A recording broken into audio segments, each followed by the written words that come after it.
గం గణపతయే నమః. దుం దుర్గాయై నమః. ద్రాం దత్తాత్రేయాయ నమః. శరబిందు సమాకారే పరబ్రహ్మస్వరూపిణి వాసరాపీఠనిలయే సరస్వతీ నమోస్తుతే. ఓం గం గణపతయే నమః. దుం దుర్గాయై నమః. ద్రాం దత్తాత్రేయాయ నమః. మారుతి అనుగ్రహం ప్రారంభ.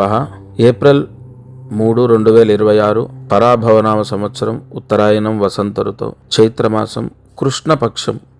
ఇవాల్టి నుంచి కృష్ణపక్షం, శుక్రవారం, పాడ్యమి, చిత్తా నక్షత్రం. ఈరోజు దీపారాధన. ఈ దీపారాధన ఎవరు చేస్తే వాళ్లకు ఉద్యోగ యోగం లభిస్తుంది. 3 ఒత్తులు ఒక ఒత్తిగా చేసి విప్ప నూనెతో మీ పూజా మందిరంలో దీపాన్ని వెలిగించండి. సూర్యాస్తమయంలోపు ఈ దీపం, ఎందుకంటే ఈ ముహూర్తంలో ఎవరైతే సూర్యాస్తమయంలోపు దీపం వెలిగిస్తారో ఖచ్చితంగా వాళ్లకు ఉద్యోగం అనేది వస్తుంది. తప్పనిసరిగా ఈ దీపారాధన ఖచ్చితంగా ఆచరించండి. అయితే ఉద్యోగం రావాలి అన్న వాళ్ళు చేస్తే వెంటనే వాళ్ళకు ఉద్యోగం లభిస్తుంది. ఒకవేళ వాళ్ళు చేయకపోతే వాళ్ళ జన్మనిచ్చిన తల్లి కానీ తండ్రి కానీ చేయండి. వాళ్ళు ఎక్కడున్నా సరే మనస్ఫూర్తిగా వాళ్ళకు ఉద్యోగం రావాలని మనం కోరుకొని చేస్తే వాళ్ళకు ఉద్యోగం లభిస్తుంది. దత్తార్పణమస్తు. ఇక అదృష్టం, ఐశ్వర్యం.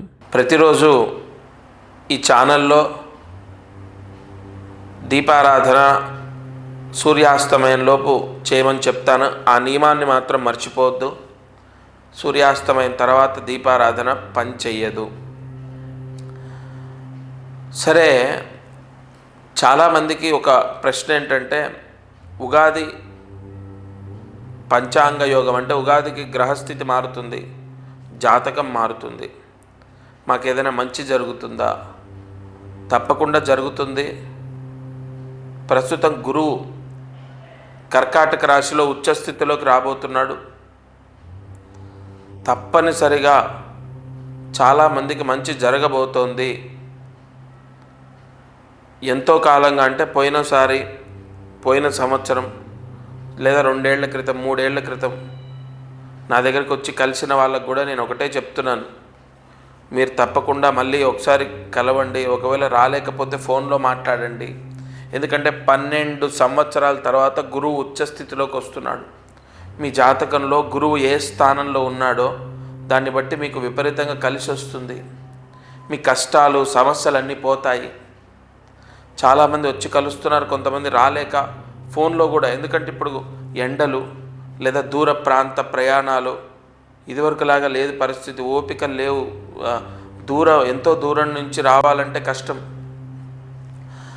కాబట్టి ఈ గురువు పుష్కర యోగిని అంటే ఎప్పుడైనా గుర్తుపెట్టుకోండి, పుష్కర నవాంశ యోగం అంటారు దీన్ని. ప్రతి రాశిలో కూడా గురువు ఉచ్చస్థితిలో ఉండడు.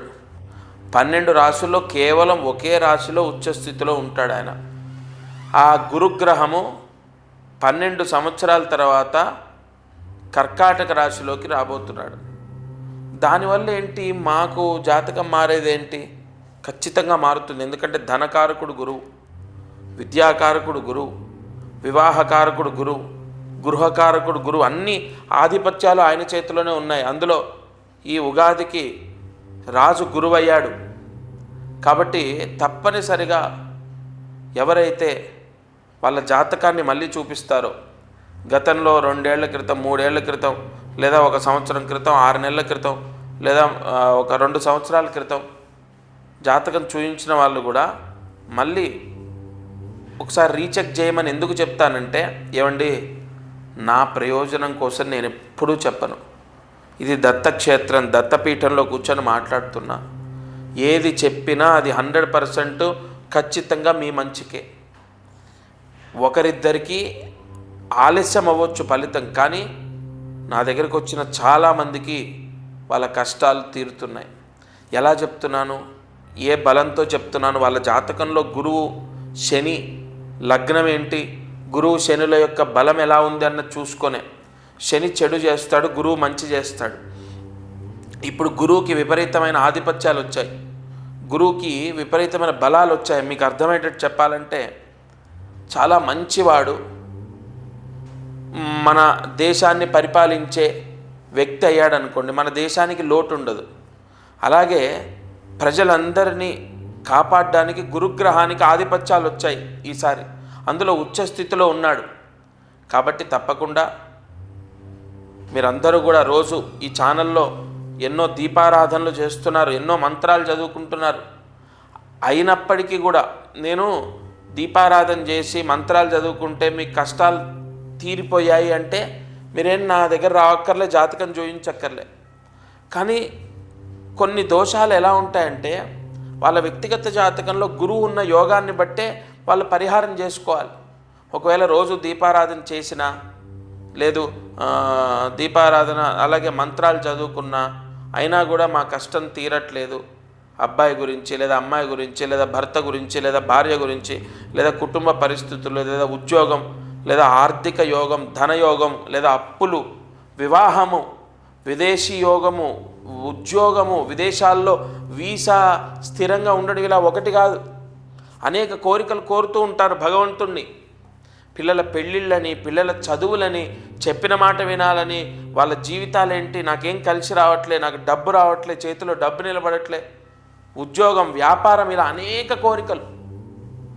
ఈ దీపారాధన చేస్తున్నప్పటికీ లేదా ప్రతిరోజు మంత్రం చదువుకుంటున్నప్పటికీ మన కష్టాలు తీరకపోతే అప్పుడు మీరు మీ జాతకాన్ని చూపించండి, డైరెక్ట్ వచ్చి కలవండి, లేదా ఫోన్లో మీరు మీ జాతకాన్ని నాకు ఇవ్వండి. ఇంకొకటి, ఎవరో నేనేదో జాతకం రాసేసి ఇక్కడ ఉన్న బ్రాహ్మణులతోనో శిష్యులతోనో మాట్లాడిచ్చేది ఉండదు, నేనే స్వయంగా మీతో మాట్లాడతాను.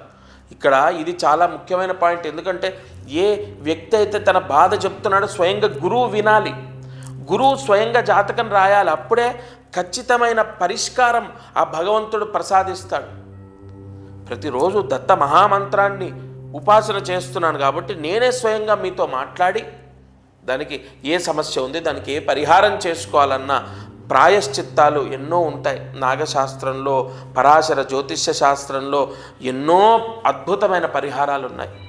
గురువుని ఆధారంగా తీసుకొని ఆ పరిహారాలు మీకు చెప్తాను, మీరు ఆచరించండి, తప్పకుండా శుభం జరుగుతుంది. ఈరోజు కార్యసిద్ధి మంత్రం. ఇవాళ సూర్యాస్తమయం లోపే ఈ మంత్రం చదవాలి.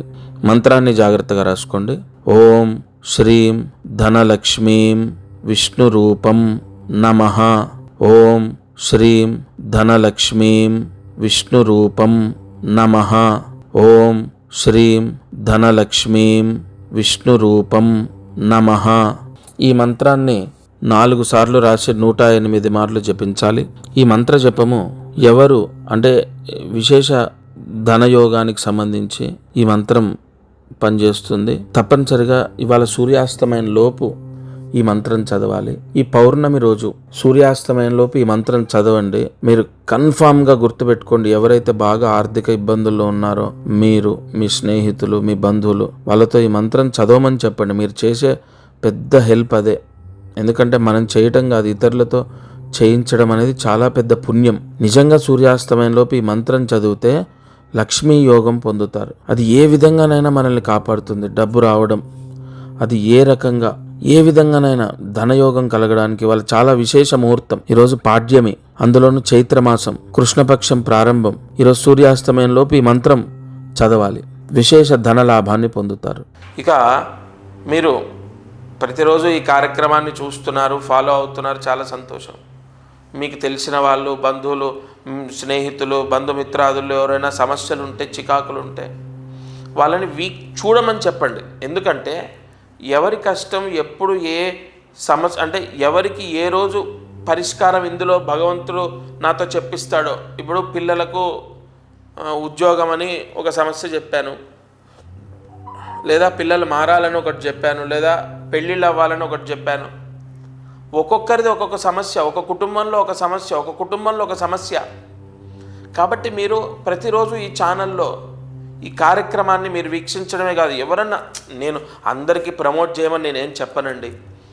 నా వాళ్ళు నన్ను ఎప్పుడూ నమ్ముతారు, దత్తాత్రేయుడు వాళ్ళని ఎప్పుడూ కాపాడుతాడు. మీరు బాగా నమ్మిన వాళ్ళు, మీ స్నేహితులు లేదా మీ బంధుమిత్రాదులు ఉంటారు కదా, వాళ్ళ మంచి కూడా మీరు కోరుతారు కదా. కాబట్టి వాళ్ళని చూడమనండి. కొన్ని విన్నా చూసినా పుణ్యమే. వాళ్ళు చూస్తే ఏమో వాళ్ళ సమస్య ఏదో ఒకరోజు నా నోట వాళ్ళ సమస్యకు పరిష్కారం భగవంతుడు దత్తాత్రేయుడు చెప్పించవచ్చు కదా. తప్పకుండా ప్రతిరోజు నేను చెప్పే దీపారాధన, అలాగే చదువుకునే మంత్రం కానీ, లేదా మిగతా ఇతరత్ర పరిహారాలు, ప్రాయశ్చిత్తాలు కానీ మీరు ఆచరిస్తున్నారు. అది మీకు ఎంతో ఎంతో యోగం. ఇంకోటి కన్ఫామ్గా చెప్పేది ఏంటంటే, తప్పకుండా మీరు చేసే ఈ పుణ్యకర్మ, ఈ సత్కర్మ, ఇది ఎంతో ఫలితాన్ని ఇస్తుంది. దానం అవ్వచ్చు, జపం అవ్వచ్చు, లేదా మీరు చేసుకునేటటువంటి దీపారాధన అవ్వచ్చు. కన్ఫామ్గా ముందు మీకు ఏం చేస్తుందో తెలుసా, మీ కష్టము విముక్తి అవ్వడానికి ఒక పుణ్యాన్ని మీకు ఏర్పరుస్తుంది. ఆ ఇంట్లో ఒక పాజిటివ్ ఫలితం వస్తుంది. అది అద్దిల్లు కానీ సొంతిల్లు కానీ పూర్తిగా కర్మదోషాన్ని జయించి, కర్మదోషం కర్మపీడ తొలగిపోయి ఒక పాజిటివ్ ఫలితం అనేది స్టార్ట్ అవుతుంది. తప్పకుండా ప్రతిరోజు ఈ కార్యక్రమాన్ని మీరు చేస్తున్నారంటే కన్ఫామ్గా మీకు పరిపూర్ణ దత్తానుగ్రహం ఉంది కాబట్టే చేస్తున్నారు. నేను ఎన్నోసార్లు నేను ప్రశ్న వేసుకుంటే ఎన్నోసార్లు సమాధానం చెప్పాడు దత్తాత్రేయుడు. ఈ కార్యక్రమం అనేది కన్ఫామ్గా దత్త సంకల్పం. ప్రతిరోజు వీక్షించండి, ఇందులో నేను చెప్పిన పరిహారాలు ఆచరించండి, రక్షింపబడతారు. తప్పక మీకు తెలిసిన వాళ్ళకి ఏదైనా కష్టం ఉంది అన్నా కూడా ఈ కార్యక్రమాన్ని చూడమని చెప్పండి. ఇది ఇవాల్టి మారుతి అనుగ్రహం కార్యక్రమం. దత్తార్పణమస్తు.